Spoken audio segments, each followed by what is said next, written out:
Greetings and welcome to the long-awaited, highly anticipated episode number 6 of the Classical Guitar Composers Podcast. I am your host, Chris, speaking to you straight out of the past. I mean, technically it's out of the past because this is a podcast and it's not live. So perhaps you are listening, maybe it's 2022. That'd be cool if my podcast is still alive in 2022 and somebody's listening to it.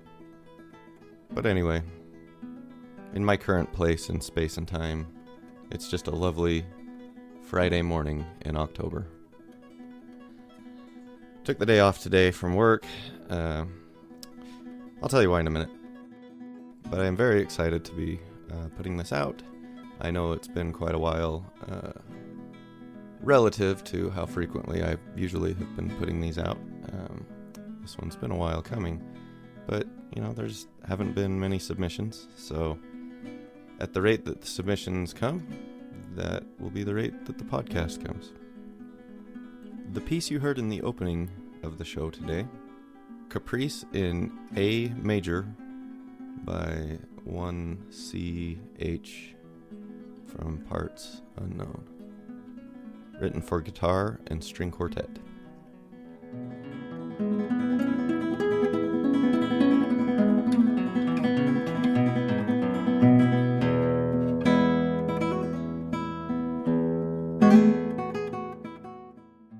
There's an example of something I've talked about in previous shows, where as long as the guitar is real, I'm fine with any combination of other instruments and other ways of recording those. For example, in the piece that opened the show today, that is an actual guitar being played, but the strings are sampled. And, I think it sounds pretty good. A real string quartet would be nice, but, well, I certainly don't have the capacity to play all those. I actually used to play the violin. For a few years, I played pretty well, and then I kind of had to make a choice between violin and guitar, and, that's an obvious choice, right? There just isn't enough time to practice everything. So if you're joining me for the first time, the Classical Guitar Composers Podcast is a show that features original classical guitar compositions sent in by listeners. So if you have written a piece for the classical guitar and would like it to be heard by other classical guitarists and guitar enthusiasts, send me a recording, MP3, and I will play it on the show. It doesn't even have to be good.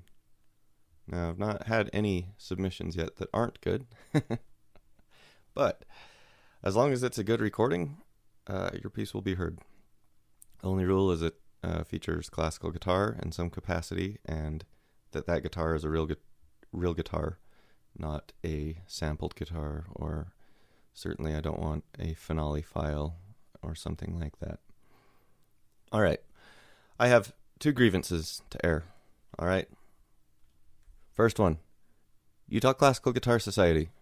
Find another free stock photo for your Guitar Festival 2018, which is now over by the time I got around to doing this podcast. But I keep seeing the logo for the Classical Guitar Composers Podcast popping up in all these advertisements. I'm like, hey, what is this? No. It's not recognition of my podcast. It's just they decided to use the exact same free stock photo that I found. And I just want to say, Utah Classical Guitar Society, find a different one. I've claimed this one. All right. Second grievance has absolutely nothing to do with this show, but I only have one submission this week. I've got to fill some time. John, my friend John, in April this year or so, I don't know, was it April, March, early this year, sends a message to me and a bunch of friends. All right, those are my friends from high school, old friends, saying, hey, you guys want to go see Ozzy Osbourne in October? And maybe, yeah, well, then I look at ticket prices. No thanks, John, not interested. And then John says, come on guys, it'll be fun. Essentially, John talks our entire group into going to Ozzy Osbourne, and let's just say, I love classical guitar. I love a lot of other music too, and I like Ozzy Osbourne. I'm a big Ozzy Osbourne fan. I saw Ozzy Osbourne 18 years ago, and it was the summer of 2000, and I remember thinking, man, he ain't gonna be playing much longer.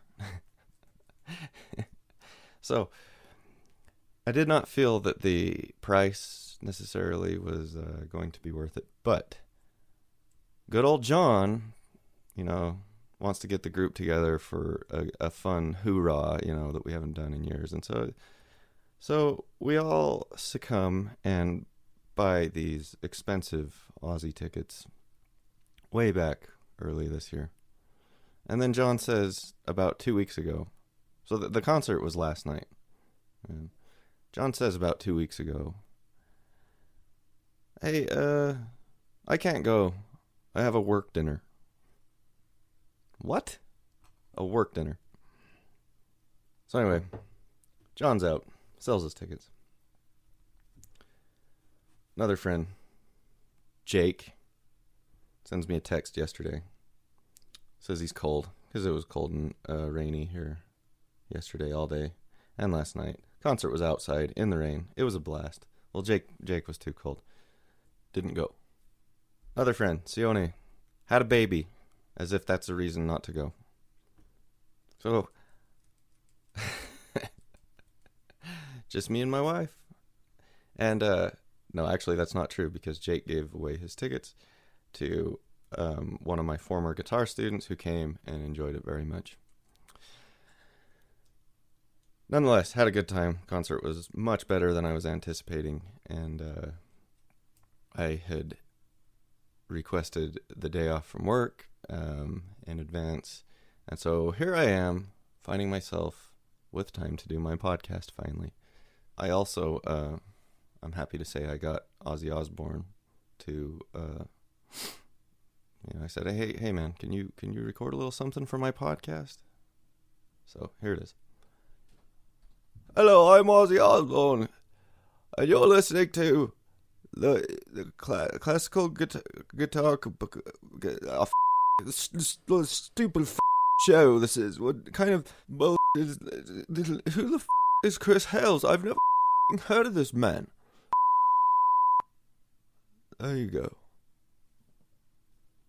Thank you, Mr. Osborne. Ozzy did not feature any Francisco Tárrega or anything of that nature at his recital yesterday. But nonetheless, had a good time. Okay, so anyway, I had forgotten to say earlier that if you submit a piece to the Classical Guitar Composers podcast, you can also submit any information you would like to include with that piece that you would like me to read on the podcast, and any links that you provide, to your website or to where people can purchase your music, will be those links will be posted on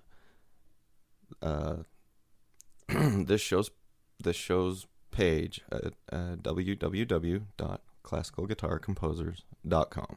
And that brings us to the portion of the show that you probably should have just fast forwarded to from the beginning. The reason we are all here and listening. So, as I said, today we have one submission. Make sure you have got your iced tea ready. I'm recording in the morning. I'm not drinking iced tea today. Not this time. I'm having a nice warm cup of Joe, and it's delicious. Not quite iced tea delicious, but almost as good. All right, today we are featuring a Prelude submitted by Andrew Aylward. This is a great little Prelude. And Andrew left a very nice review on iTunes, which I really appreciate. And I would ask anyone who enjoys this show and listens through iTunes if you like the show, please leave a positive review. It will help this show grow. It helps the show get found in searches and things of that nature. And so if you enjoy the show and would like to see it continue, that's something you can do to help, and I would much appreciate it. Okay. So, Andrew, let's see.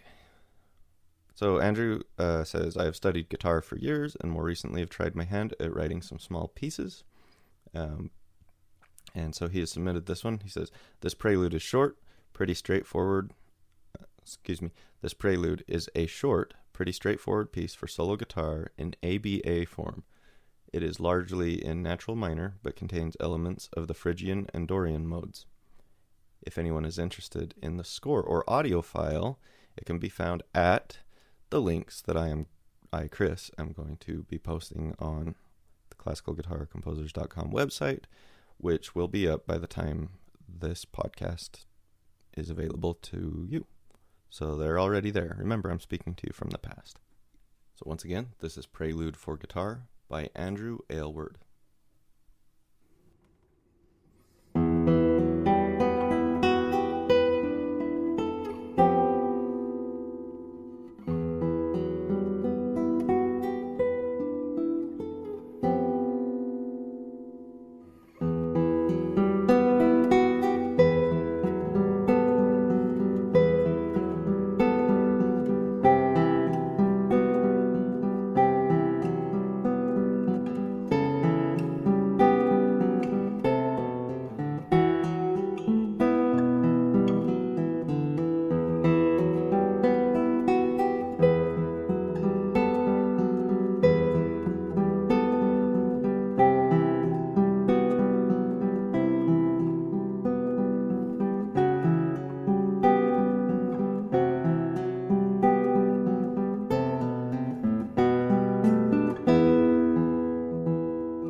And there it is. We have just heard Prelude for Guitar by Andrew Aylward.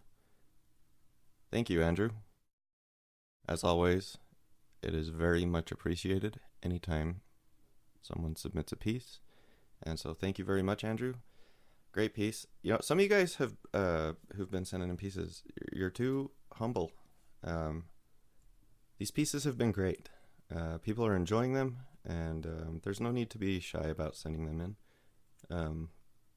This is not an academic podcast, and you know, I have been enjoying listening to these guitar pieces because a lot of the music that is written today, I just feel like in the academic world, it is stuck in this atonal hole, and you know, I like a little atonal music. You know, it can be cool. You know, serialism can be cool for a minute, but holy crap, it's 100 years old.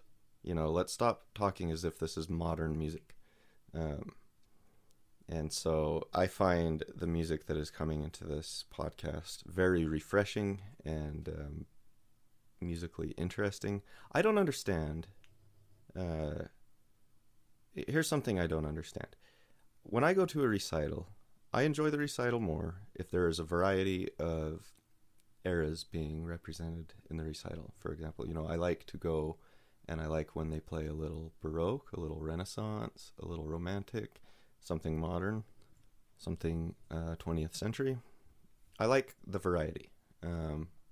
I do not care for guitar recitals where one era is represented, unless it's like, we're doing a Bach night. That's fine. But yeah, I don't enjoy it as much when it's like, okay, we're just gonna blast your ears and your patience to death with dissonance, and it's just, and so I don't enjoy. And maybe it's just me. I don't think it's just me, but I don't enjoy. I enjoy the variety. I don't enjoy when it's one thing. And so as a composer, I don't understand why so many composers compose in one fashion, basically. I don't understand those who compose only atonal music, particularly. I just it doesn't. It doesn't make sense to me. I like to try my hand. I'm not going to say I do it well, but I like to try my hand at writing in a Baroque style. I like to try my hand at writing, maybe taking on a classical piece in classical form. And, it's kind of cool, like, when people use those old forms, but they use more modern harmonies and techniques and stuff, like Ponce with his romantic sonata and the classical sonata, whatnot. But why not try to write a style that would actually, why not write a piece that would completely fit into an era? I just think that's a fun exercise, and as I've mentioned on this podcast many times before, the standard repertoire of guitar is not as strong as it is for some other instruments. I'm sorry, it's not. We have some great pieces, we have some great composers, but I feel particularly that the repertoire is weak in the classical era. Sor and Giuliani were really more romantic composers, somewhat throwing back a little bit. And there really isn't that much. So I think what we have is good, but there's always room for more. And just as a composer, I don't understand. I don't know how you could get satisfaction out of always trying to write in this academic vein. So I guess I'm just tired of atonal music. I really am. It's seriously like, get over it, people. It is not modern. It's 100 years old, and I am really enjoying the pieces that are coming into this podcast a lot more than some of the stuff that's out there. But that's not to say I don't care for late 20th century guitar music and some of the current stuff today. There's plenty of good stuff. I just get tired of the atonal stuff particularly. But no, one of my absolute favorite composers is Carlo Domeniconi. If anyone's familiar with his work, a living composer, absolutely amazing. His music gets quite out there sometimes, but it's interesting. So that's not to say don't ever send in something atonal. If you have written an atonal piece for guitar, I would love to hear it. I'd love to hear it. I'd love to feature it on this program. After that little rant, I would like variety, and that's where that's coming from. I wrote a 12-tone piece, when I was in 20th century theory in college, and I think it was actually a really cool piece. I still pull it out and play it sometimes, so I'm not saying that can't be enjoyed. I just don't understand the need to live in that all the time. I'd feature that piece on this podcast, except it wasn't written for guitar, so it does not qualify for this podcast. Maybe one day I will arrange it for guitar. Maybe next October, if I still have a podcast, because it was kind of a very... I've talked about my love of horror movies on this show before. Well, it was a very horror movie-inspired piece, and dang it, I should have arranged it for guitar and featured it for this October podcast, but if my podcast is still alive in 1 year from now, that's what we'll do. We'll have a Halloween episode, and I'll somehow make that piece work on guitar. Okay. Thank you again, Andrew Aylward, for sharing your Prelude with us today. Thank you, everybody who is listening. Remember to visit www.classicalguitarcomposers.com to get information about today's music, links, and any other show as well, any other episode. And you can also follow the Classical Guitar Composers Podcast on Facebook. Just look for the Classical Guitar Composers Podcast. And if you are following the podcast on Facebook, you will get alerts when a new show is out. So I'd like to wish you all a great day, a happy Halloween. And remember, I know it's tough out there, but keep on plucking.